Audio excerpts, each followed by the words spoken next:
Hello प्यारे बच्चों, मैं आशा करता हूँ कि आप लोग खुश होंगे और अच्छे से पढ़ाई कर रहे होंगे। तो यहाँ देखिएगा, 5 gram sodium hydroxide 450 millilitre billion में घुला हुआ है। बिलियन की मोलरता है। तो यहाँ आप देख रहे हैं कि भार जो है 1000 मिलीलीटर अर्थात 1 लीटर में जो है होना चाहिए। तो भार बराबर भार जब हम निकालेंगे तो यहाँ पर आप देखेंगे 5 5 ग्राम बराबर 450 मिलीलीटर में है। तो इसलिए हम जो है 1000 मिलीलीटर में ज्ञात करेंगे। तो अब हम दोनों साइड में 450 से भाग देते हैं। तो 5/450 और इधर 450/450। तो अब जो है हमको 1000 लीटर में ज्ञात करना है। तो यह 1 लीटर का हो गया, क्योंकि ये पूरा कटने के बाद आपका 1 हो जाएगा। तो इसका मतलब 1 मिलीलीटर में जो है इतना ग्राम हुआ, अर्थात 5 से इसको काट दीजिए। 5×9 45, 9 90 हो गया। तो 1/90, 1/90 ग्राम हुआ 1 मिलीलीटर में। तो 1000 मिलीलीटर में ज्ञात करना, तो दोनों साइड में 1000 से गुणा कर देंगे। 1 × 1000 और बटे 90, और इधर जो है 1000 से गुणा किए तो पूरा जो है 1000 हो गया। 1000 मिलीलीटर। तो अब जो है हम एक जीरो यहाँ से काट देते हैं। अब 100 में जो है 9 का भाग देते हैं। 9 इकन्ने 9, 9 इकन्ने 9, इसका मतलब 11.11 ग्राम जो है 1000 मिलीलीटर में आयतन होगा, अर्थात 1 लीटर में आयतन, 1 लीटर आयतन में इतना ग्राम हुआ। तो 1 लीटर में आयतन जो होता है वही जो है भार माना जाता है। तो अब हम यहाँ लिखेंगे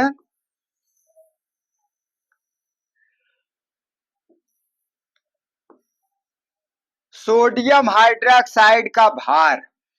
भार बराबर हो गया 11.11। अब हमको निकालना है सोडियम हाइड्रोक्साइड के विलेय। यह विलेय के रूप में है 5 ग्राम सोडियम हाइड्रोक्साइड किसी बिलियन में। तो विलेय के मोलों की संख्या, तो इसके लिए हम अणु भार निकालेंगे। तो अणु भार यहाँ देखिएगा, अणु भार। अणु भार निकालने के लिए हम क्या करते हैं, सोडियम हाइड्रोक्साइड। सोडियम हाइड्रोक्साइड में सोडियम का अणु भार जो है 23 होता है, और ऑक्सीजन का अणु भार जो है 16 होता है, हाइड्रोजन का अणु भार जो है 1 होता है। तो अब सभी एक एक परमाणु के रूप में है, तो इसलिए हम यहाँ 23 + 16 + 1 जोड़ लेते हैं। तो यह जोड़ने के बाद 10 40 आ जाएगा। तो यह कुल हो गया 40। तो अणु भार जो है 40 हो गया। तो अब इसके बाद हम निकालेंगे मोलों की संख्या। मोलों की संख्या निकालते हैं, विलेय के मोलों की संख्या। तो अब हम लिखेंगे विलेय के मोलों की संख्या। विलेय के मोलों की संख्या। विलेय के मोलों की संख्या। तो विलेय के मोलों की संख्या होता है भार बटे अणु भार। भार बटे अणु भार।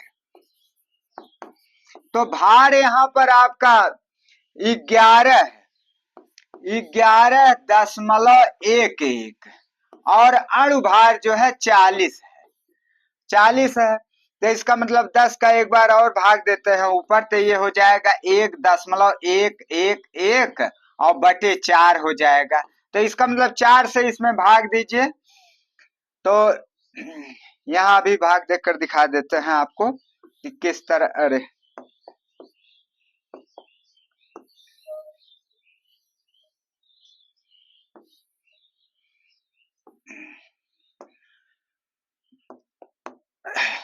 1.111 में जो है 4 का भाग देते हैं। 4 दूनी 8 हो गया, 0 क्योंकि भाग जाएगा नहीं तो 0.4 दूनी 8, यहाँ 8 रखे, घटा दिया, 8 3 11, 3 हो गया 31, 4 सते 28, इसमें से घटा देंगे तो फिर 3 आएगा, 31 होगा, 4 सते 28, 4 सते 28।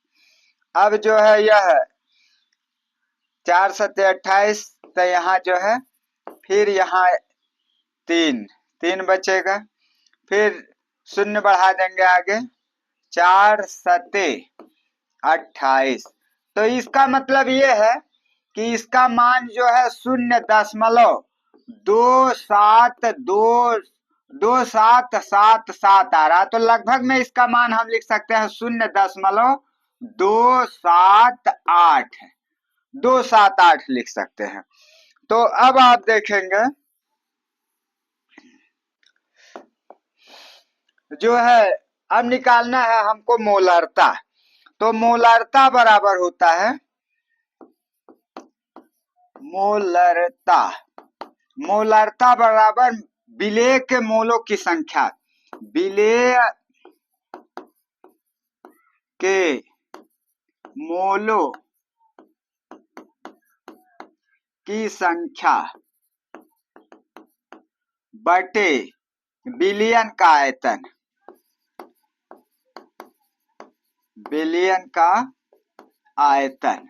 तो विलेय के मोलों की संख्या यहाँ पर जो है 0.278 है, और बटे विलेय का आयतन लीटर में माना जाता है, 1 लीटर, तो यहाँ 1 लिख देंगे, 1 से भाग देंगे तो 0.278, तो यहाँ 0.278 आपका डी विकल्प में है, इसलिए डी पार्ट इसका सही उत्तर होगा।